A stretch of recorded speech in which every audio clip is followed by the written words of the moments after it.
하나님 아버지, 하나님의 큰 능력을 받아 죽어가는 영혼을 살리기 원합니다. 오늘도 말씀하여 주시옵소서. 예수님의 이름으로 기도드립니다. 아멘. 사도행전의 핵심 구절은 1장 8절이죠. 사도행전 전체가 이 사도행전 1장 8절의 순서에 따라 기록되어 있습니다. 복음의 시작은 예루살렘의 한 다락방에서 시작되었습니다. 제자들은 성령의 기름 부음을 받고 능력을 받았죠. 성령 받은 그들은 방 안에 그냥 있을 수가 없어 밖으로 뛰쳐나갔고, 그리고 수천 명 앞에서 설교하기 시작했습니다. 이렇게 예수 그리스도는 선포되기 시작했습니다. 먼저 예루살렘에서 복음이 온전하게 선포되고 난 다음에 이제 이 복음의 태동이 예루살렘에서 퍼져나가야 되는데 온 유대와 사마리아가 먼저 복음이 전해져야 합니다. 그리고 땅끝까지, 열방까지 복음이 퍼져나가게 되는데, 오늘 본문은 그 첫 번째 단계인 이 사마리아에 어떻게 복음이 전해졌는지, 빌립이 어떤 역할을 했는지, 그러한 사실들을 오늘 본문을 통해서 살펴볼 수가 있습니다. 첫째로 예수 그리스도의 이름이 바로 하나님의 큰 능력입니다. 9절부터 11절입니다. 그 성에 시몬이라 하는 사람이 전부터 있어 마술을 행하여 사마리아 백성을 놀라게 하며 자칭 큰 자라 하니 낮은 사람부터 높은 사람까지 다 따르며 이르되 이 사람은 크다 일컫는 하나님의 능력이라 하더라. 오랫동안 그 마술에 놀랐으므로 그들이 따르더니, 박해가 클 때는 성령의 큰 기쁨을 주셨는데 이제는 유혹을 물리치라고 큰 능력을 주십니다. 귀신이 나가고 병고침을 받는 게 복음의 전부가 아닙니다. 기적과 능력이 나타날 때 오히려 교만할 수가 있기 때문에 자신이 하고자 하는 하나님이 맡기신 사명이 오히려 해가 될 때가 있습니다. 복음의 능력은 순전히 하나님이 주신 축복이요, 은혜 아닙니까? 그런데 자신에게 있는 능력으로 그러한 것들을 한다고 생각할 때는 실패하게 되어 있습니다. 사마리아 성에 시몬이라는 마술사가 있었다고 합니다. 당시 마술사는 최고의 엘리트였으므로 큰 자로 여김을 받았습니다. 그의 마술을 본 사람은 남녀노소와 지위, 고하를 불문하고 하나님의 능력으로 마술한다면서 그 권세를 인정했죠. 시몬의 마술이 얼마나 신통했는지 그 자신이 스스로 큰 자라고 해도 사마리아 성의 모든 사람이 그의 신적인 능력을 가진 사람으로 추앙하고 추종했다는 것을 알 수 있습니다. 요즘 또 우리나라에 자칭 법사들이 나타나 대통령을 만들고 권력을 주겠다며 사람들을 미혹하고 있습니다. 시몬은 하나님의 능력을 빙자한 사탄의 능력으로 마술을 행했죠. 귀신은 한 장소에서 뿌리를 내립니다. 그래서 그것을 가지고 전통이라고 만들고 토착적인 모습을 가지고 다가오기 때문에 사람들이 속아 넘어가는 거죠. 여러분, 귀신은 얼마나 인내가 있는지 모릅니다. 100년, 200년, 300년 동안 그곳에서 씨를 뿌리고 가꾸는 노력을 기울이는 것이죠. 그래서 문화와 전통이라고 하는 이름으로 모든 사람이 그 귀신에 속아 넘어가게 만든다는 것입니다.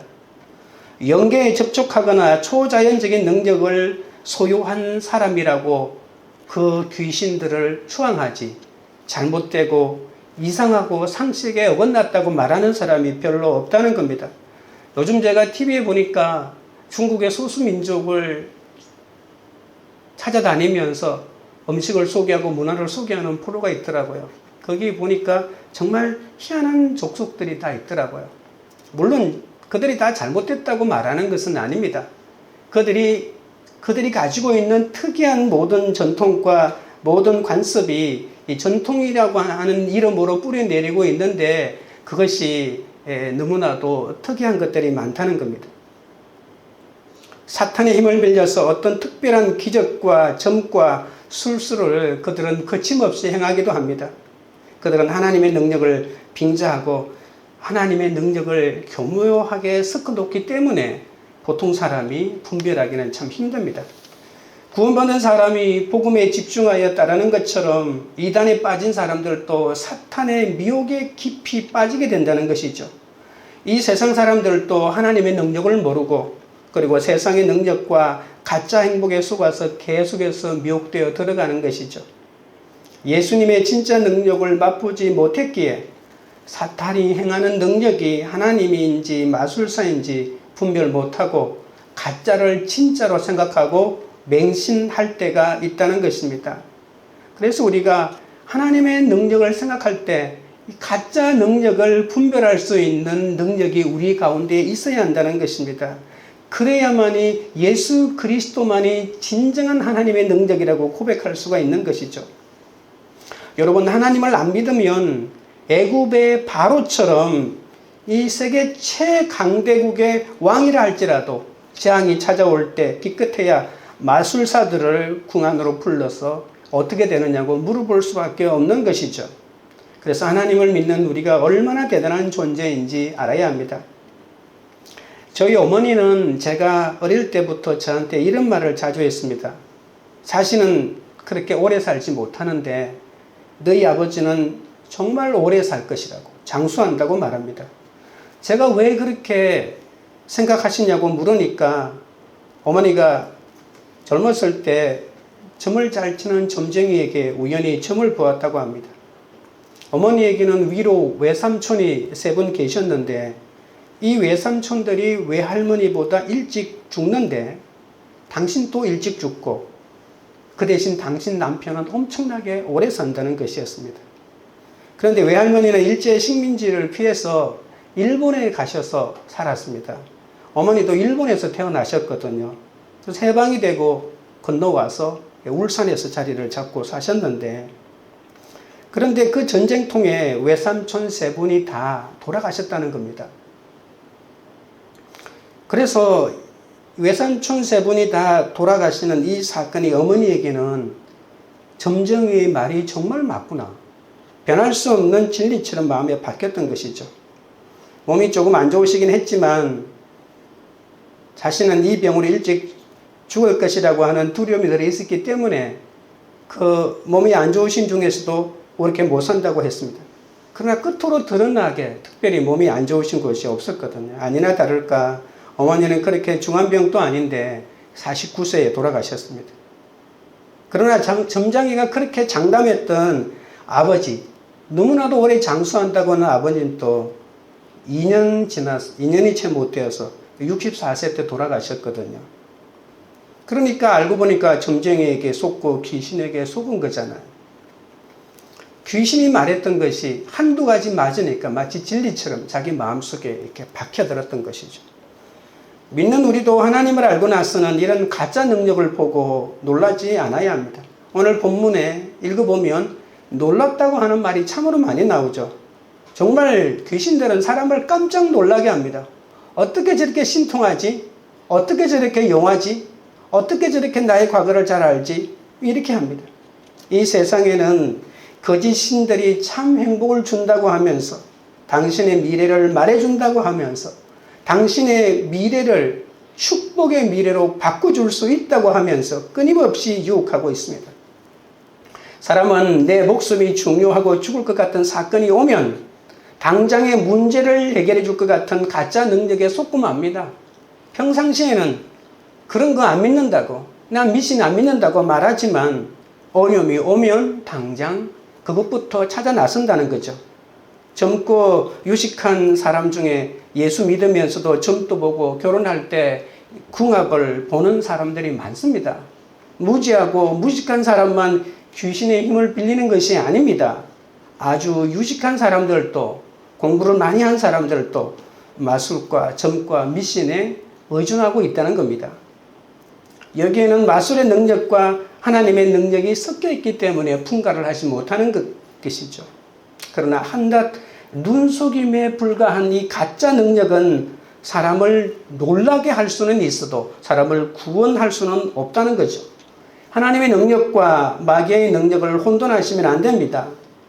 이것이 아무리 전통 문화다, 관습이다라고 해도 변명으로 마귀 문화에 묻혀가면 안 된다는 겁니다. 하나님의 사람답게 살고 복음의 능력을 가지고 살고 귀신의 능력을 오히려 내쫓으면서 승리하는 삶을 살아야 합니다. 목숨이 위태로운 지경에서 가짜는 자기 목숨만 위하고 진짜는 남을 생각합니다. 솔로몬의 재판에서도 나와 있는 것처럼 진짜 부모는 자기 자식을 살리려고 하지 않습니까? 우리는 다 부족하지만 공동체의 의견은 1차적으로 구원에 초점을 맞추어서 의견을 모아야 합니다. 의견이 나누어서 하나로 만들 때도 구원이 그 최고의 가치가 되어야 한다는 것이죠. 비록 손해를 보더라도, 경제적인 손실을 입더라도, 내가 어려움을 당하고 일을 더 많이 하더라도 구원의 길을 순수한 마음으로 따르면 영적으로 반드시 좋은 일과 구원의 일이 생기게 되어 있다는 것입니다.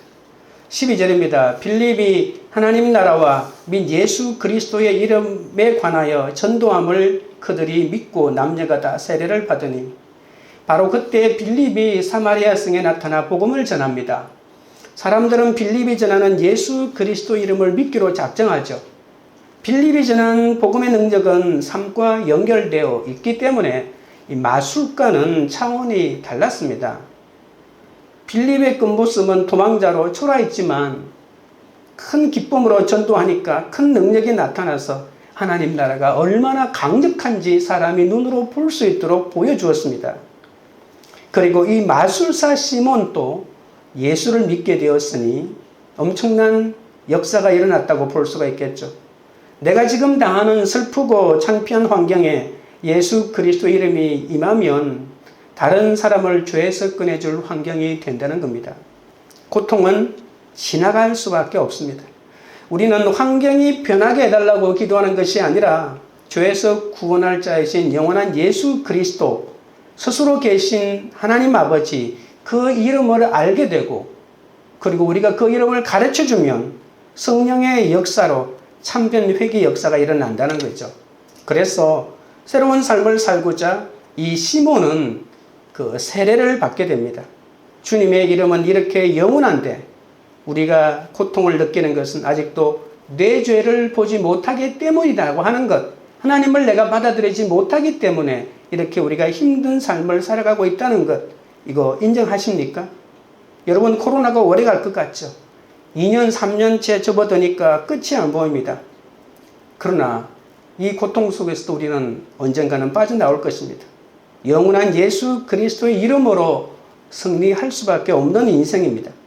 13절입니다. 시몬도 믿고 세례를 받은 후에 전심으로 빌립을 따라다니며 그 나타나는 표적과 큰 능력을 보고 놀라니라. 시몬은 빌립을 만나 하나님의 나라와 예수 그리스도 이름에 관한 도를 듣게 되죠.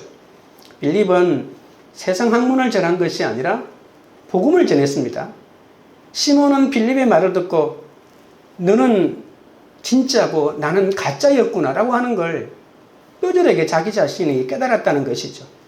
시몬은 예수를 믿고 세례도 받고 전심으로 빌립을 따랐다고 합니다.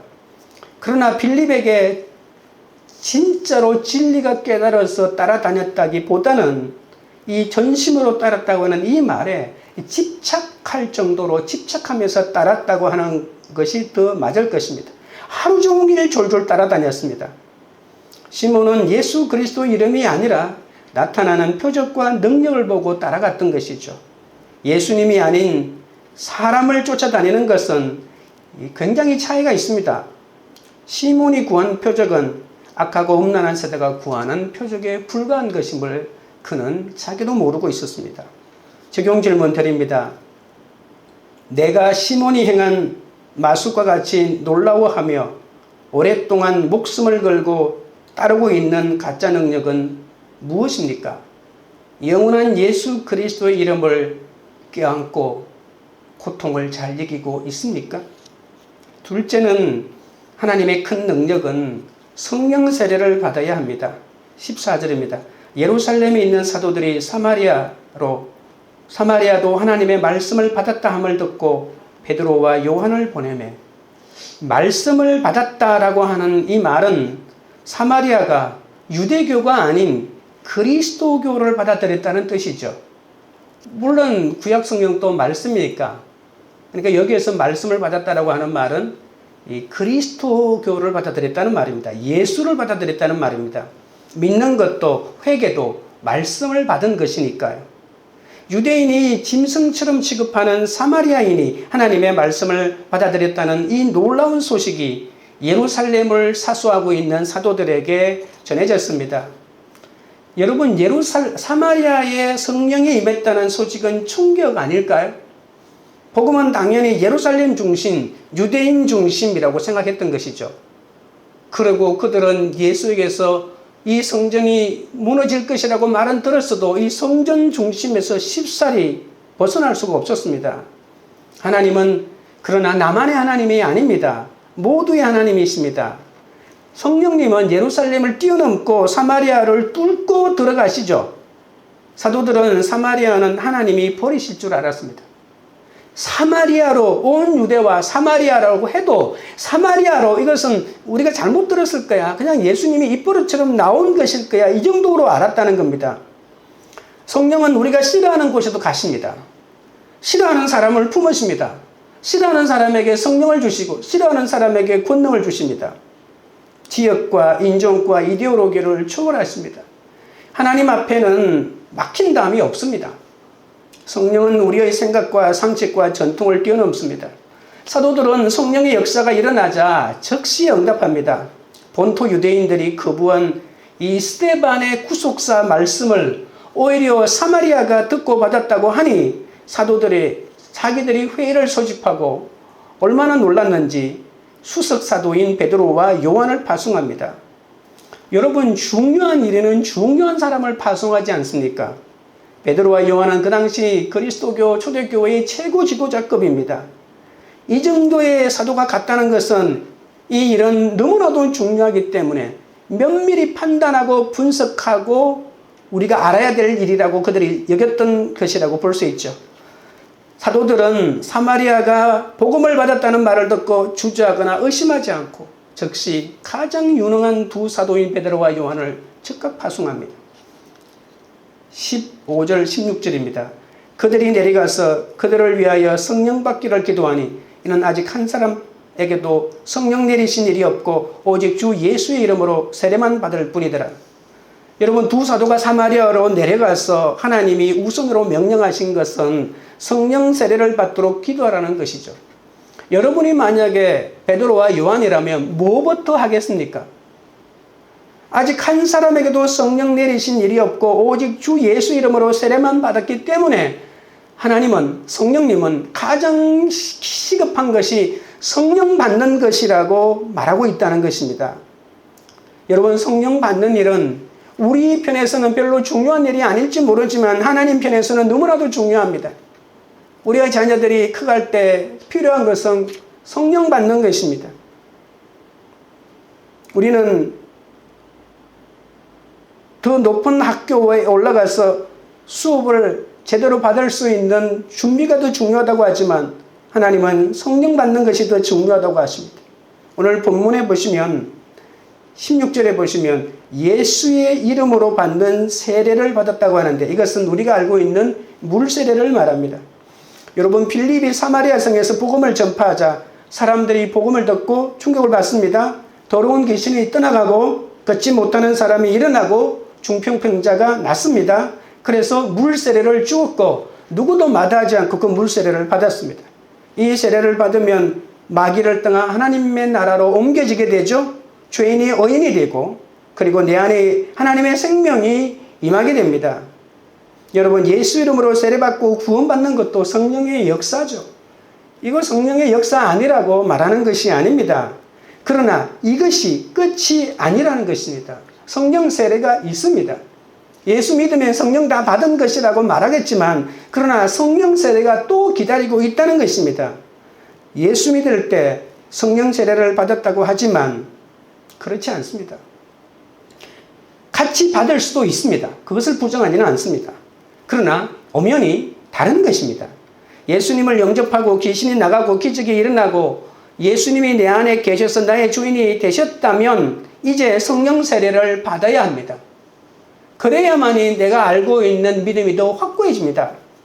예수님이 나를 위하여 십자가에 피 흘려 돌아가시고 부활하시고 성천하셔서 내가 그분을 믿어 구원받고 하나님의 자녀가 된 일이 나를 위한 일이잖아요. 이건 나를 위한 겁니다. 내가 아무리 더 깊고 뜨겁게 복음의 진리를 깨달았다 하더라도 한 톨이라도 남을 위한 일이 될 수가 없습니다. 내가 구원받았다고 다른 사람이 구원받지 못합니다. 아무리 친밀한 부부 사이라도, 부모 자식 사이라도 상관이 없습니다. 그러면 다른 사람은 어떻게 해야 할까요? 다른 사람 말입니다. 그 사람 또 예수 믿고 구원받아야 하지 않겠습니까? 내가 열심히 기도하고 내가 열심히 교회 가면 내 옆에 있는 사람이 감동받지 않을까라고 하는데, 어머니는 당연히, 여러분, 우리들은 부모가 자식을 위해서 먹을까 안 먹고 입을까 안 입고 늘 1년 동안 똑같은 옷을 입어도 눈치도 못 채고, 당연히 부모는 저런 줄 압니다. 나를 위해서 모든 걸 헌신하면 당연히 저런 줄 압니다. 당연히 그 마음을 모릅니다.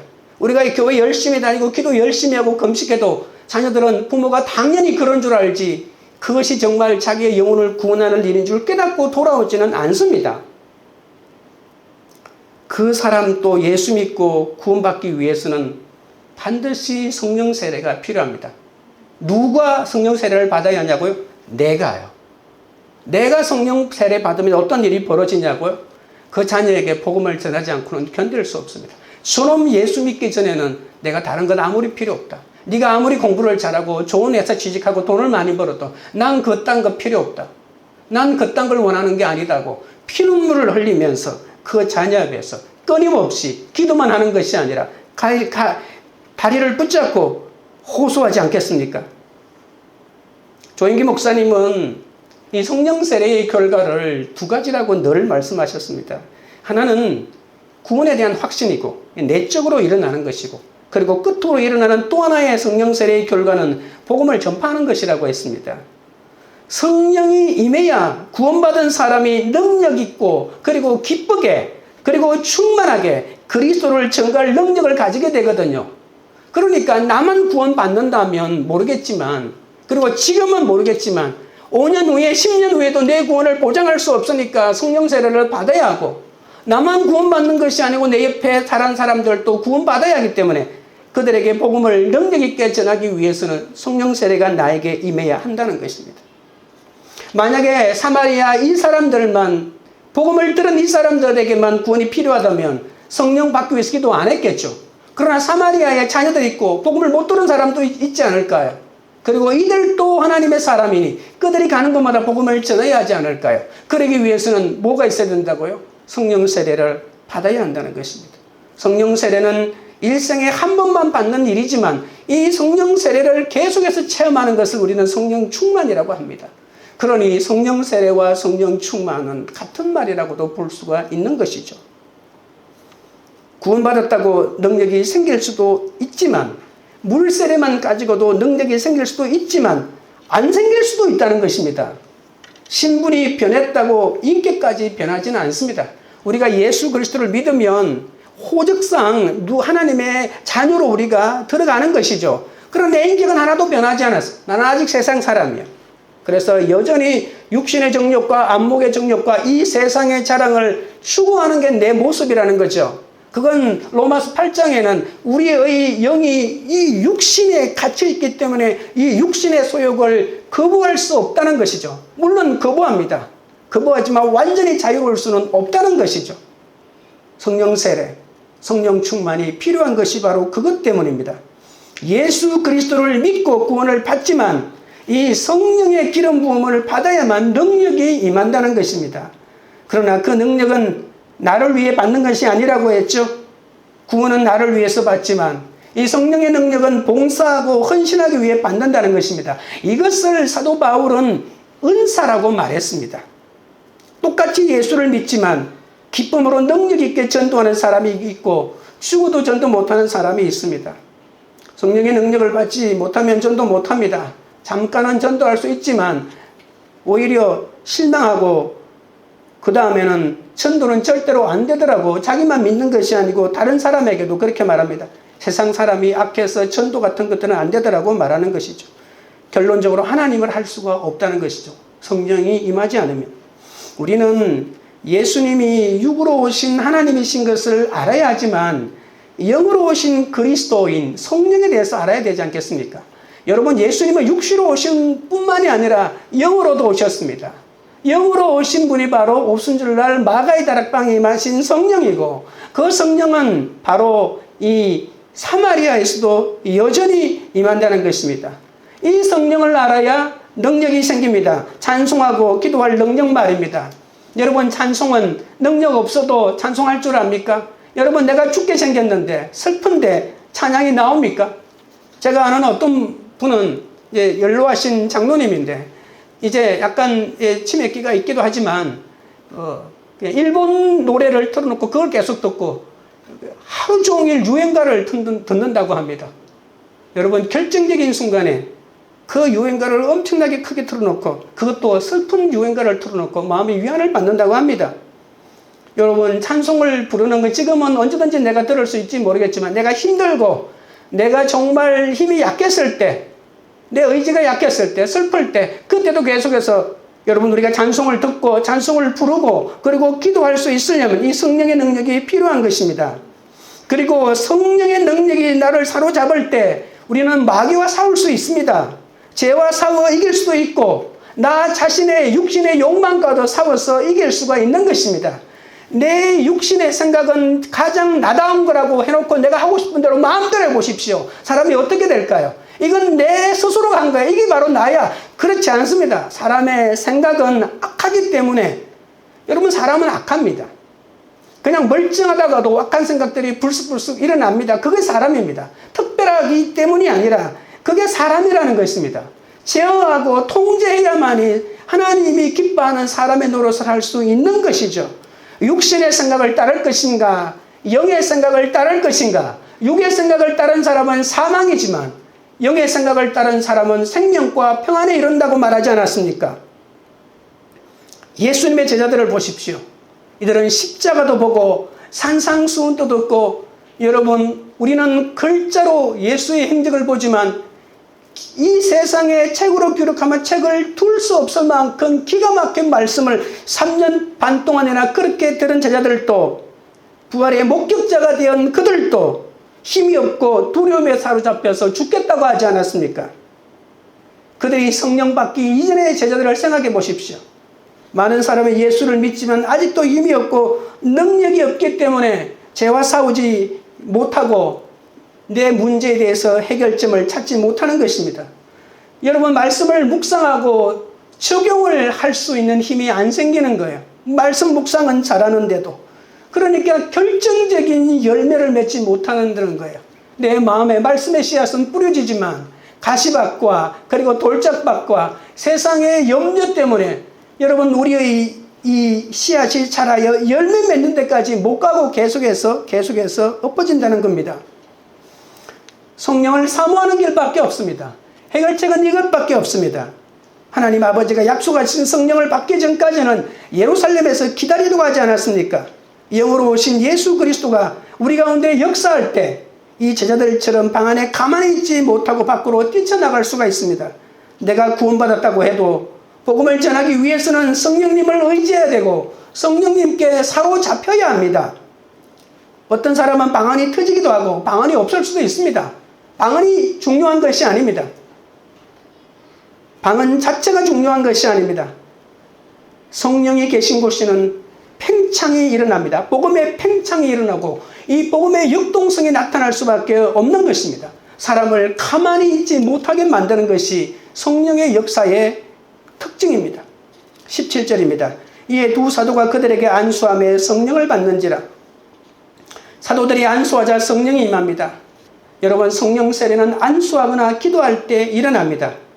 물론 안수하거나 기도하지 않아도 성령 세례가 일어날 때가 있습니다. 그러나 분명한 것은 제가 경험해 보건대 성령 세례가 더 빨리 임하는 것은 틀림이 없습니다. 기도할 때 더 빨리 임하고 안수할 때 더 빨리 임하고, 그리고 안수할 때 그 안수하는 자가 어떤 사람인가에 따라서 더 효과가 나타납니다. 여러분, 안수하는 자가 영안이 더 권능이 있는 사람일 때는 그 효과가 훨씬 더 빨리 일어난다는 것입니다. 제가 말합니다. 안수한다고 해서 성령 세례가 일어나는 것은 아니지만 안수할 때 훨씬 더 효과적으로 빨리 일어나는 것만은 틀림이 없습니다. 여러분, 고넬료의 집에서 베드로가 말씀을 전하죠. 이제 사도행전 10장에 나올 것입니다. 그때 말씀이, 성령이 말씀을 듣는 모든 사람에게 임하게 됩니다. 그때는 기도하지 않았고 그때는 안수하지 않았지만 말씀을 들을 때 임했잖아요. 그러나 여러분, 이 고넬료가 이 성령, 이 베드로를 모셔오고 베드로에게 말씀을 듣기 위해서 얼마나 간절하게 준비했는지 모릅니다. 기도하는 것도, 안수받는 것도 성령 세례를 사모하고 준비하는 것이죠. 이 준비하는 이 마음속에 성령이 빨리 역사할 수가 있다는 것입니다. 기도할 때만 성령 세례가 임한 것이 아니고 선포되는 하나님의 말씀을 들을 때도 성령의 임재가 일어납니다. 세례는 빌립이 주고 또한 성령은 사도들이 와서 주었습니다. 그렇다고 해서 평신도 빌립과 사도 직분이 하나님의 사역을 하는데 질적인 차이가 있는 것은 아닙니다. 당시 무시받던 사마리아인들이 이 질서대로 유대의 사도들에게 성령을 받게 하심으로 사마리아 교회를 온전히 세우시려는 하나님의 계획이자 은혜였던 것입니다.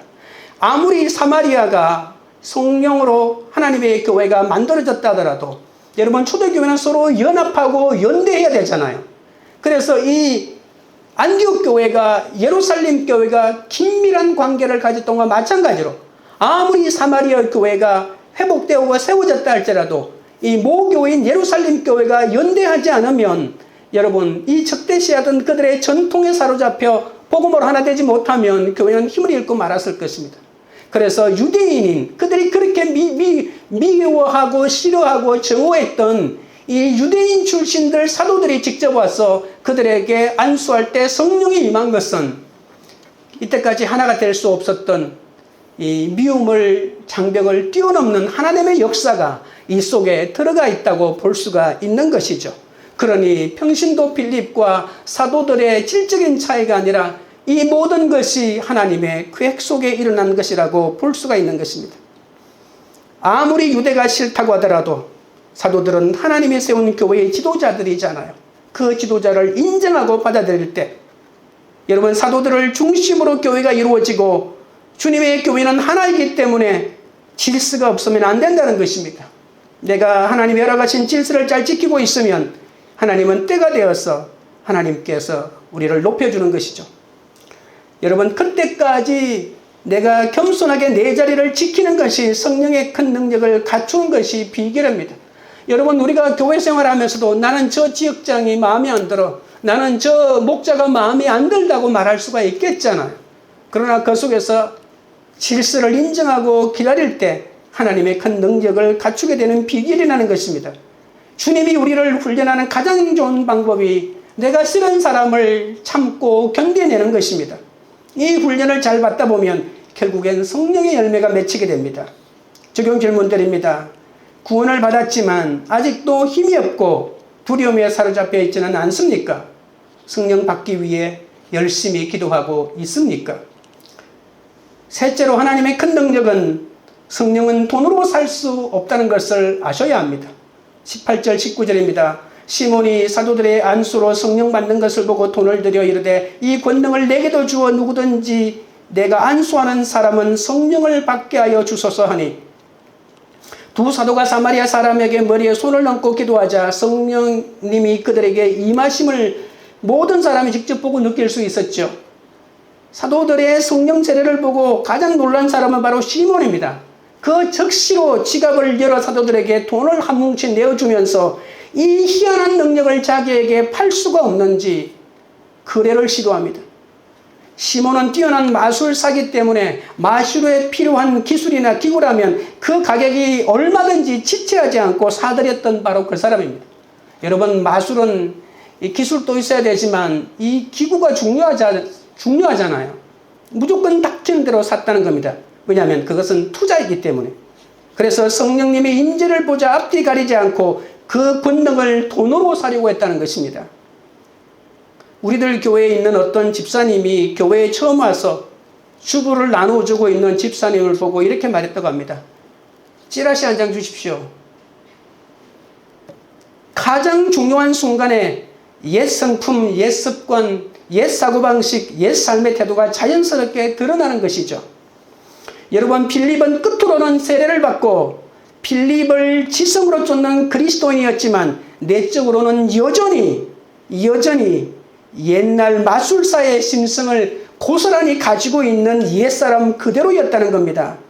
예수를 알았지만 하나님이 아니라 능력을 행하는 필립을 따라다녔기에 성령을 구하지 않고 돈으로 그 능력을 사려고 했던 것이죠. 만약에 내가 돈으로 아무리 값을 지불해 이걸 산다고 해서 이렇게 내가 다른 사람에게 이 일을 하면 다른 사람이 나에게 돈을 얼마나 가져올 것인지 치밀하게 계산을 했을 것입니다. 여러분, 성령 세례가 임하면 사탄이 공격합니다. 가만 내버려 두지 않습니다. 여러분, 박해를 가하기도 하지만 사탄의 가장 무서운 공격은 아주 교활하게도 은밀하게 다가온다는 것입니다. 그것은 성령을 물질로 계산하게 만든다는 것입니다. 성령의 사역을 물질로 계산하고 그리고 명예로 계산하게 합니다. 하나님의 일을 세속화시킵니다. 성령의 역사가 일어나면 땅의 기쁨만 알던 사람이 하늘의 기쁨을 맛보죠. 그리고 그 기쁨은 무엇과도 비교할 수 없습니다. 시몬이 처음에는 그랬습니다. 모든 사람이 이렇습니다. 처음에는 얼마나 순수한 마음으로 시작하는지 모릅니다. 그러나 돈 맛을 알게 되고 명예의 맛에 길들이게 되고 수많은 사람이 자기 앞에 조아리니 그 권능이 나의 삶을 행복하게 해줄 것 같은 이 사탄의 유혹에 속아 넘어간다는 것입니다. 빌립을 통한 기적이 얼마나 시몬이 놀라웠는지 그 순간 그 마음속에 유혹이 다가왔던 것이죠. 원래부터 믿음이 그렇게 강하지 않았는데 놀라기만 하면서 따라다녔는데 제대로 양육을 받지 못하고 제대로 양육을 받을 그 시간도 확보하지 못하고 바로 옛날 습성이 일어나서 유혹이 들어가서 돈으로 저걸 사면 내가 떼부자가 되겠다는 생각이 일어났던 거죠. 자기도 왕년에 점을 쳐보고 기적을 행했던 사람인지라 이게 얼마나 큰 장사가 될지 한눈에 알아본 것입니다. 시몬은 기적을 보일 수 있는 능력을 돈을 주고 사려고 했습니다. 여러분, 이것이 성령 사역의 가장 큰 위기입니다.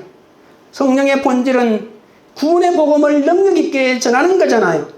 그러기 위해서 은사도 주고 축복도 주고 건강도 주고 사람도 주고 기적도 주었는데 그래서 성령의 역사는 반드시 성교와 연결되어야 합니다. 성령을 말하면서 성교를 말하지 않는다면 성령의 역사가 아닙니다. 성령의 역사는 성교입니다. 성령의 역사는 전도입니다. 성령의 역사는 구제입니다.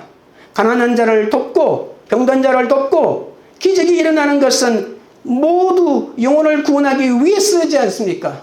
성령의 역사가 물질 축복과 성공과 병 고치는 것과 은사 자랑으로만 꽉 차 있다면 하나님의 나라와 무슨 상관이 있습니까?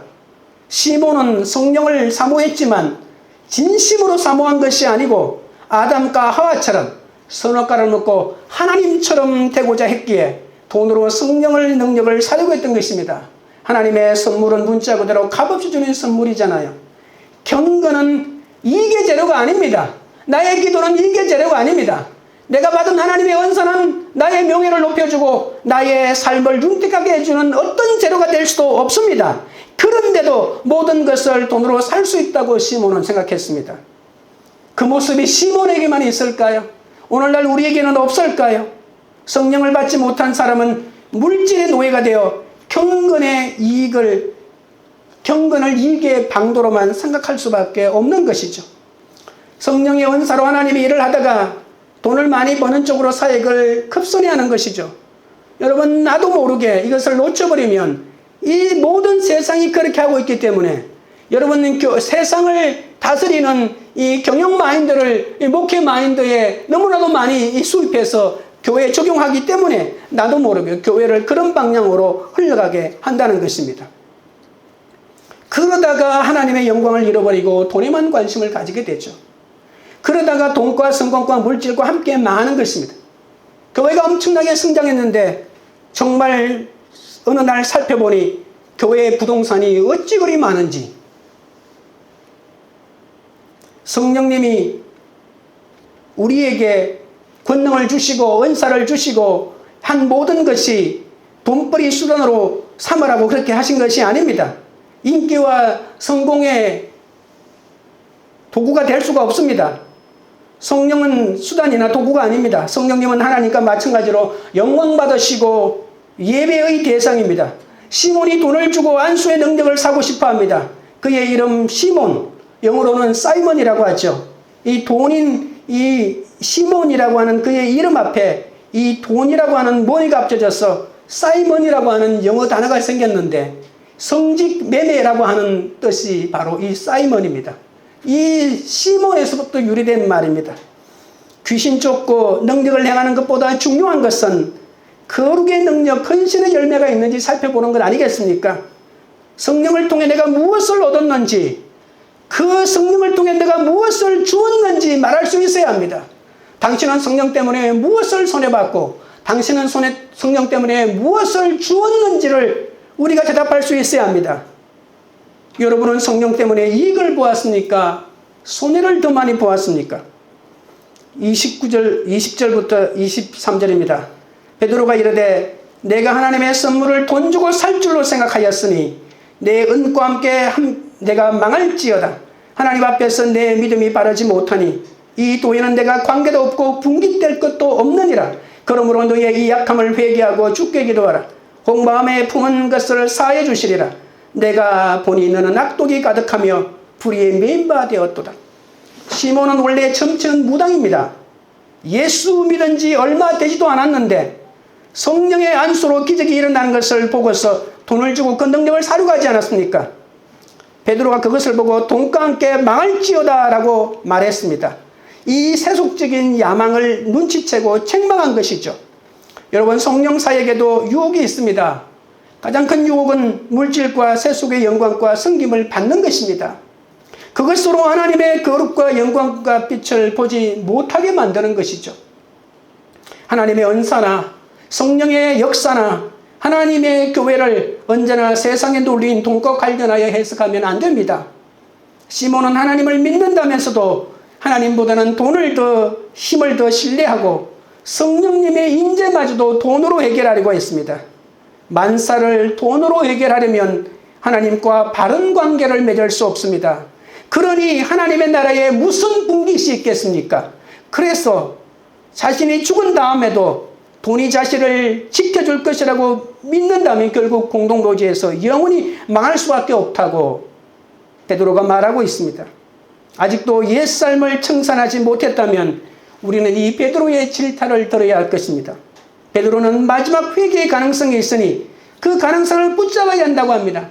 야단만 친 것이 아니라 혹이라도 네가 이 말이 들린다면 회개의 기회가 있을 것이라고 말합니다.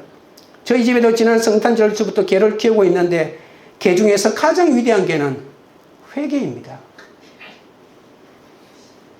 네, 여러분 드디어 오셨군요. 네. 그렇게 깊이 제 이 말에 공감해 주셔서 감사합니다. 우리가 어떤 잘못을 저질렀어도 회개하고 기도하면 주님은 용서해 주십니다. 기도하라는 이유 원어 속에는 너 자신을 주님께 묶어두라고 하는 말이 들어가 있습니다. 우리의 마음을 주님께 동요매어야 한다는 것입니다. 24절입니다. 시몬이 대답하여 이르되 나를 위하여 주께 기도하여 말한 것이 하나도 내게 임하지 않게 하소서 하니라. 시몬은 그 말을 듣고 회개 없이 아무것도 일어나지 않게 해달라고만 합니다. 시몬의 한계입니다. 회개하면 얼마나 좋았겠습니까? 그러나 회개는 안 하면서도 단지 당신의 그 한 말이 나에게 임하지 않게 해달라고 합니다. 물론 우리도 재앙이 임하지 않게 해달라고 기도해야 하겠지만 문제가 왔을 때 반드시 회개가 선행되어야 하거든요. 시몬은 지금까지도 돈과 연결되는 악의 대표적인 인물로 거론되는데 이 땅에서 형벌을 안 받는 것이 그에게는 저주 아니겠습니까? 내가 잘못했을 때 형벌을 받는 것이 하나님의 은혜입니다. 여러분, 시편 73편의 부자의 가장 불행 중에 하나가 뭔지 아십니까? 한 번도 자기 자녀들도 아버지의 인생이 잘못되었다라고 한 번도 느끼지 못하게 만든다는 것. 그의 일생 가운데 실패란 한 번도 없습니다. 여러분, 잘못 살고 말씀대로 살지 않고 하나님 뜻대로 살지 않으면 여러분 사건이 다가오고 억울한 일이 생기고 무슨 잘못된 일이 일어나야 되잖아요. 그래야만이 내가 잘못된 내 삶을 돌아보고 회개하고 내 삶을 반추해 볼 터인데 그럴 기회가 그에게는 없었다는 것이죠. 성령의 큰 기쁨으로 흩어진 뒤에 돈이 가장 문제가 됐는데 돈은 성령의 큰 능력이 아니고는 통과할 수 없습니다. 어떻게 돈의 문제를 통과합니까? 세상의 가치인데요. 우리는 평범한 자연스러운 사람이 성령의 능력 없이 어떻게 손해보고 내가 가만히 있겠습니까? 여러분, 돈의 문제, 나는 군자 흉내 낸다고 해서 여러분 돈의 문제를 해결할 줄 아십니까? 안 됩니다. 안 된다고 그렇게 생각해야 합니다.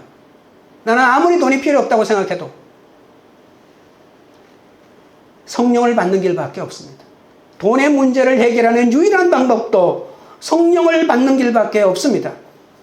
그러면 그렇게 순수하게 시작했던 많은 목회자들이 왜 나중에 돈 때문에 문제가 생기냐고요? 성령을 계속 받지 않았기 때문입니다. 그렇게밖에는 말할 수 없습니다. 그 사람들에겐 더 큰 유혹이 다가오거든요. 더 큰 유혹을 물리치기 위해서는 우리 같은 사람이 상상도 할 수 없는 유혹이 다가올 때는 상상도 할 수 없는 문제가 생기고 기도해야만이 되는 것이죠. 그래서 위대한 주의 종들 가운데에서 가정이 너무나도 어려운 가정이 있지만 여러분, 그렇다고 해서 그 사람의 삶을 함부로 폄하하지 마십시오.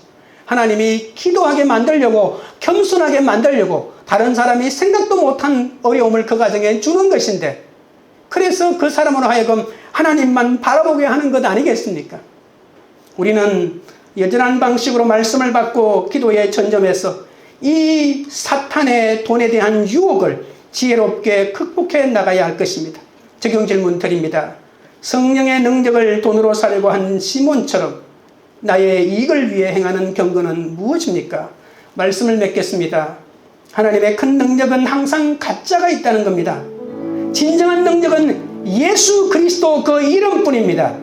다른 능력에 속지 말아야 합니다. 구원받는 사람일수록 이 성령의 능력을 믿어야 합니다. 예수님의 이름으로 세례받고 구원받았다면 주님을 위해 살고 승리하기 위해 성령의 기름을 반드시 받아야 합니다. 돈으로 직분을 사려고 하거나 사람의 마음을 사려고 해서는 안 됩니다. 나에게 주신 복음 전하는 성직은 하나님이 주셨습니다. 그 보배로운 은사로 예수 그리스도 이름을 전하고 온 열방의 복음을 전하는 여러분 되시길 주님의 이름으로 축원드립니다. 찬양드리고 기도하겠습니다.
함께 기도하실 때 오랫동안 목숨을 걸고 따르고 있는 가짜 능력을 회개하게 해달라고, 영원한 예수 그리스도의 이름만이 능력임을 알고 지나가 버리는 고통을 껴안지 말고 말씀으로 기도하고 기다리면서 예수 그리스도 그 이름을 껴안게 달라고 기도하겠습니다. 구원은 받았지만 아직도 힘이 없고 두려움에 사로잡혀 있는 나를 불쌍히 여겨달라고, 성령 받아 구원의 확신으로 능력 있게 복음 전하기 위해 열심히 기도하는 삶을 살게 해달라고, 성령의 능력을 돈으로 살고 나의 이익을 위해 경건을 행했던 모든 것을 용서해달라고 우리 주여 세 번 부른 다음에 주께 기도하며 나가겠습니다. 주여, 주여, 주여. 거룩하신 하나님 우리 아버지여, 오랫동안 목숨을 걸고 따라가 있는 이 가짜 능력을 회개합니다. 돈이 능력이고 쾌락이 능력이고 음란이 능력인 줄 알았는데 아버지 하나님, 이것은 참된 능력이 아니라 영원한 능력은 예수 그리스도 이름밖에 없음을 알게 하여 주옵소서. 나에게 지금 아무리 큰 능력이 고난이 있다 할지라도 이 고난은 지나가 버리고 만 것입니다. 영원토록 변하지 않는 예수 그리스도 그 이름을 껴안고 모든 고난을 이기며 나아갈 수 있도록 우리 아버지 하나님 함께 하여 주시기를 원하옵나이다. 구원은 받았지만 아직도 힘이 없고, 구원은 받았지만 아직도 두려운 것이 많사오니 불쌍히 여겨주시고, 성령 받아 구원의 확신으로 능력 있게 복음을 전하는 삶을 살기 위하여 열심히 기도하고 아버지 하나님이여 나의 모든 것을 하나님 앞에 동요되는 그 삶을 살게 하여 주시옵소서. 성령의 능력으로 아버지 하나님이여 돈으로 살 수 없습니다. 나의 이익을 위하여 내가 경건을 아버지 행하지 않게 하여 주시고 온전히 주님의 뜻 가운데로 나아가도록 우리 아버지 인도하여 주시옵소서. 하나님 아버지, 빌립은 박해로 흩어진 가운데서도 차별 없이 사마리아에 복음을 전했습니다. 성령의 흩어짐을 당하고 어려운 사건을 만날 때마다 아버지 하나님, 나는 낙심하고 무기력에 빠질 때가 많았사오니 주여 용서하여 주옵소서. 예수가 그리스도임을 고백하며 집착과 우울에서 빠져나오게 하시고 성령의 큰 기쁨을 누리며 사명을 감당하게 하여 주옵소서. 죽을 것 같은 사건이 오면 당장의 문제를 해결할 것 같은 가짜 능력에 기복신앙에 찰도 소마가 넘어가고 있사오니 불쌍히 여겨 주옵소서. 한낱 눈속임에 불과한 가짜 능력에 아버지여, 나도 놀라고 많은 사람도 놀랄 수는 있겠지만 구원할 수 있는 영역이 그 속에 없다는 것을 잊지 않게 하옵소서. 가짜는 목숨이 위태로울 지경에 늘 자기 목숨만 생각하고 진짜는 남을 생각한다고 하셨사오니 우리 모든 사람을 구원하기 위하여 십자가 달리신 주님만이 영원한 능력임을 알게 하여 주시옵소서. 빌립은 사마리아까지 갔습니다. 주님이 나에게 허락한 사마리아를 찾아가게 하여 주옵소서. 주여, 일본에 가고 북한에 가고 중국에 가 복음을 전하게 하시고 이슬람권에 가게 하시고 불교권에 가게 하셔서 우리가 쓰라는 그곳에도 가셔서 복음을 전할 능력을 허락하여 주시옵소서. 성령의 기름을 부어 주시옵소서. 성령의 시간에 우리 가운데 임하여 주옵소서. 우리 모두가 성령의 능력을 체험하고 모든 사탄의 괴계가 아버지 하나님이여 떠나가게 하여 주시옵소서. 어둠의 세력이 물러가게 하여 주옵소서. 거룩한 영이 우리를 사로잡아 주옵소서. 경건을 이익의 방도로 생각하지 않고 복음을 전하는 데만 사용하게 하여 주옵소서. 복음을 가장하여 세속적인 야망을 이루려고 하는 모든 시도를 포기하고 내려놓게 하여 주옵소서. 성령의 큰 기쁨으로 터져 각자의 삶의 자리에서 복음을 전하다가 돈에 넘어져 심판받지 않도록 붙잡아 주옵소서. 날마다 말씀이 들리는 구조 속에서 여전한 방식으로 말씀을 받고 기도에 전념하여 오직 영원한 예수 그리스도 이름만을 붙들고 가게 하옵소서. 광교 우리들 교회가 말씀을 받아 하나님의 큰 능력으로 성령의 열매 맺는 공동체가 되게 하옵소서. 각자 말씀의 거울을 통해 자신을 객관화하고 고통을 껴안지 않고 예수 그리스도 이름을 껴안게 하여 주옵소서. 물질 만능주의에 물든 다음 세대가 하나님의 말씀과 성령의 권능을 받아 구원의 큰 기쁨을 누리도록 복음을 전하는, 그리하여 다음 세대를 살리고 열방을 살리는 그런 교회가 되도록 역사하여 주시옵소서. 예수 그리스도 이름으로 기도드리옵나이다. 아멘.